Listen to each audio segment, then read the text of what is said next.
Le nouveau code des investissements a été présenté lors d'un atelier à Abidjan. Le ministre de l'Environnement, du Développement durable et de la Transition écologique a officiellement lancé les activités du Bureau Marché Carbone de Côte d'Ivoire. Et AstraZeneca a marqué son implication à améliorer le diagnostic du cancer du poumon en Côte d'Ivoire. Voilà pour le sommaire de cette édition. Bienvenue à tous et à toutes. En Côte d'Ivoire, le nouveau code des investissements se positionne comme un outil clé pour booster les investissements et garantir un développement économique durable. Un atelier tenu à la maison de l'entreprise d'Abidjan a permis de dévoiler les principaux mécanismes de ce dispositif. L'État donne des exonérations parce qu'en contrepartie, le secteur privé crée de l'emploi. Mais aussi, ce qui est important, c'est l'accélération de son développement industriel et économique dans le respect de l'environnement et du code du travail. Dernière réforme marque un tournant important, car elle vise à simplifier les démarches administratives, à rationaliser les avantages fiscaux et douaniers et à renforcer l'accompagnement des projets structurants. Ces mesures, bien que prometteuses, nécessitent cependant une analyse critique et objective de notre part afin d'évaluer leur capacité à répondre aux aspirations des entreprises, tout en soutenant la transformation économique de notre pays.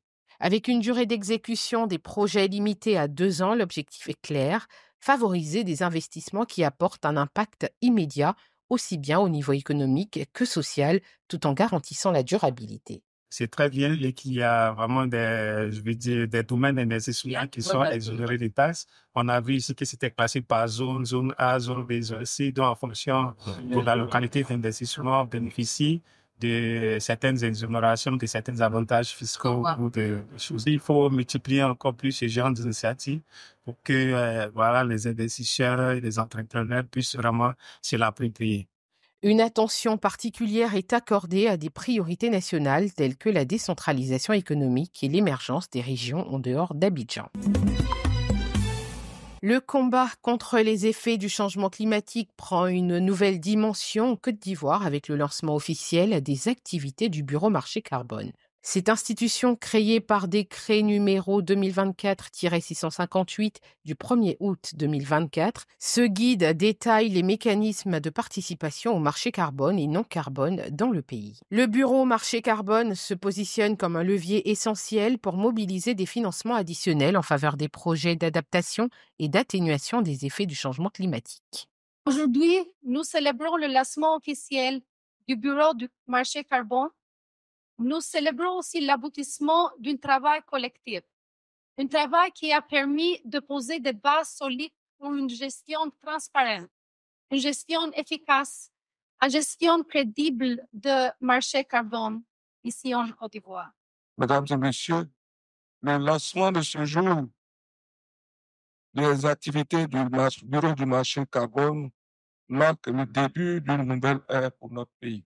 Mes sincères remerciements à son Excellence, M. Alassane Ouattara, président de la République de Côte d'Ivoire, pour sa vision transformatrice, et au Premier ministre Robert Dogre-Mambé pour son leadership et son soutien indéfectible dans la mise en œuvre de cette initiative.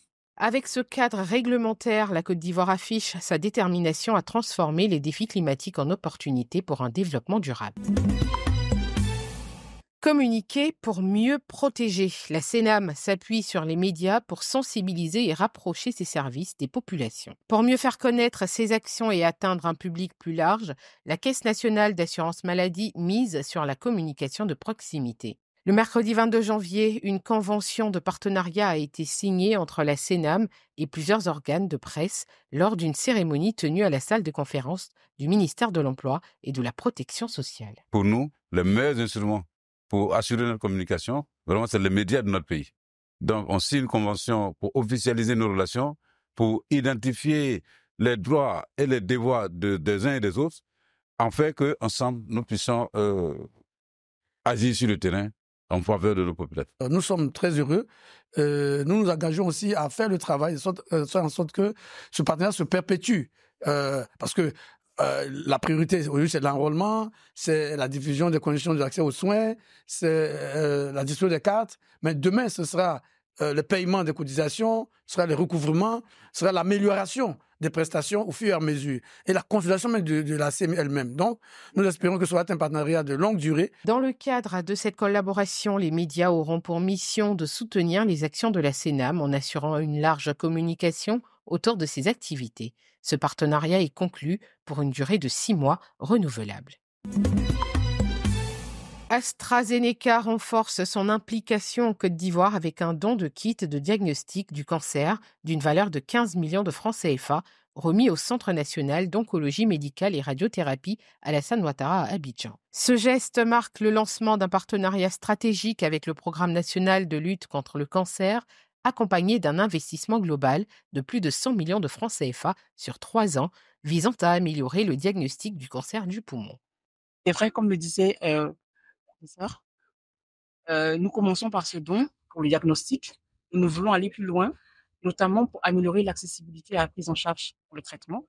Parce qu'effectivement, si nous trouvons de bons diagnostics, il faut que les patients puissent avoir accès au traitement et l'accessibilité, c'est la mise à disposition, mais aussi l'accessibilité financière. Le directeur de cabinet du ministère de la Santé, Soro Kuntele, a salué cette initiative qui, selon lui, contribuera à une prise en charge plus rapide et efficace des patients, un enjeu majeur face au coût élevé des traitements oncologiques. Satisfaction à l'idée que c'est un geste qui vient renforcer nos capacités à rendre service à des patients chroniques, des patients qui présentent des pathologies dont la prise en charge est assez onéreuse. En unissant leurs efforts, AstraZeneca et les autorités ivoiriennes ouvrent la voie à une prise en charge renforcée du cancer en Côte d'Ivoire, démontrant que le partenariat public-privé est une solution prometteuse pour relever les défis de santé publique.